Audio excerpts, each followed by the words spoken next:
San Jose egunia da, zorionak eta sarienok. Hemen Samuelen bigarren liburutik ikusten dugu David eta Jose. Enda beretik etorten dira. Eta biek Israelen ikuspuntutik daukie semiek. Davidek nahi dau jangoikoaren tenplua egitea, eta jangoikoak esaten txo ezetz. Ez dauala egingo, semiek egingo dauala. Eta Joseren kasua, semiek egin dau jangoikoaren tenplua. Geu gara tenplu hau. Geu gara jangoikoaren tenpluaren arrizek, haragizko arrizek. Eta hauze da, Salomon eta Jesusen arteko presentzile. Jauna zure maitasun abestuko dut betiren beti. Maitasun abestu behar dugula. Naiz eta bide junean ibili, maitasun abestu behar dugu. San Josek egiten dagoen lez, itxaropena ez dagoenean itxaropentsuak izan behar gara. Itxaropena geugaz dagolako. Geugaz dagolako eta geu bizi behar dugulako hori itxaropen hau. Evangelioa agertzen den Jose jaunaren aingeruak. Osta bere ikusten dugu, eta bere. Jaunaren aingeruak agindu itzalez egin eban. Jangoikoaren borondatea nahi eban lez egin eban. Gube pres gagoz jangoikoaren borondati egiteko, gure bizitzan egiteko, ez dakit ba, dagokigune eta egitea. Guztiduna. Gizaderen salbazioarako lehenengo misterioak Jose Santuaren ardura leialaren pean jarri zendu zen. Egizu, haien otoitzari esker, Eleizak ere zaindu da izala beti eta eroan bere betera. Gizakien salbazioaren lehenengo misterioak San Joseren zaintza leialaren esku utzi zenituela. Otoitza hau modu argiaren erakusten dau, denok nola bizitu behar garanak. Eta gaurko jaiaren esanaia sakontzen da.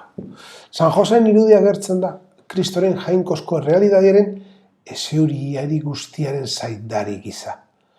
Jesus Kristoren jainko giza eta gizaki giza, Jose dago zandari moduan. Askotan batzu pentsatu lehi, Joseren irudie nahiko superflua dala. Baina Joseren baietza oso importantea da, Maialenarekin batera, jangoikoaren etxie, jangoikoaren familie sortu ebelako. Jose, kristau guztien eredu giza ere agertzen da, jangoikoaren ama sortzez garbiaren grazia du, baina San Josek ez, eta beraz oso garrantzitsua da, bera jangoikoaren borondatearekin bat eginez bizitzen jakitea, bere erabakiten gidatua eta lagundua dala jakinda, horrela jangoikoaren erreinua eraikitzen jarraitzeko. Jose Santua Maria Virginagatik jaiotako. Zune zaila bakarraren zerbitzari leiala izan zanlez. Egizu geuk ere bioz garbi zerbidu zaiguzela zeure altarian. Mario agerten da San Joseren bioz garbitasuna. Ura gabe ezingo geunke zer egin. Berak hartzen dauea mundua horrela. Munduan jangoikoaren etxea eragiten jarraitu ahal izateko. San Joseren jangoikoaren semeari egindako erabateko emoitza horrek dino bere bizitzaren zati bat be ez dagoela jangoikoaren jarraitzaile izateak esan nahi dagoan itikurrun. San Joseren pentsamentoa obretan eta ekintzetan eta santu leiala bezala agertzen da. San Joseren giza osotasune agertzen da leiala. Leialtasuna da San Joseren leloa. Neunaz leiala. Otoitzagaz eskatzen dugu guk ez dezagun ahaztu zer garan daituak. Salbazioa mundura ekartera.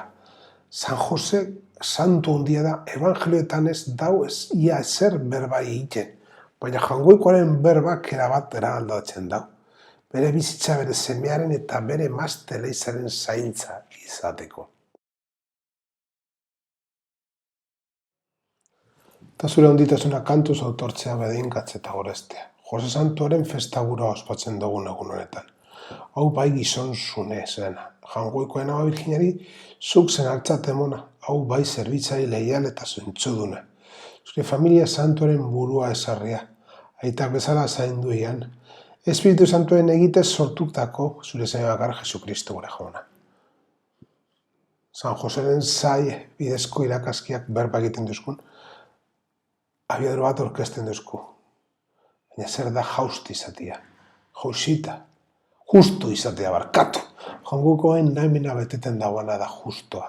Horregaitik agerten da hemen bidezkotzat horrela bizitzea deitua dana. Birjinaren senarra, zerbitza leial eta zuhurra.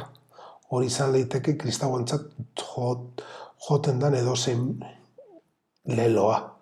Evangelio asko leialtasuna eta geure kristinau bizitzan zuhurtasuna bizi behar ditugularik. Leiala eta zuhurra izateko aukera. Zuhurtzari hori ez dago apoiatute zuhurrak izan beharko dugu. Aldi berean guzti evangelio iragarteko gai izan behar dugu. San Joseren aitatasuna hemen agertuko da. Emon behar dutzan garrantziaz. Horrela, erakusten baitezku munduan San Joseren irudiko jarduteko modu bat. Fideltasunaz bizitzeko eta jokatzeko dauan moduagaz. Zuhurtzia eta maitetasun partearekin.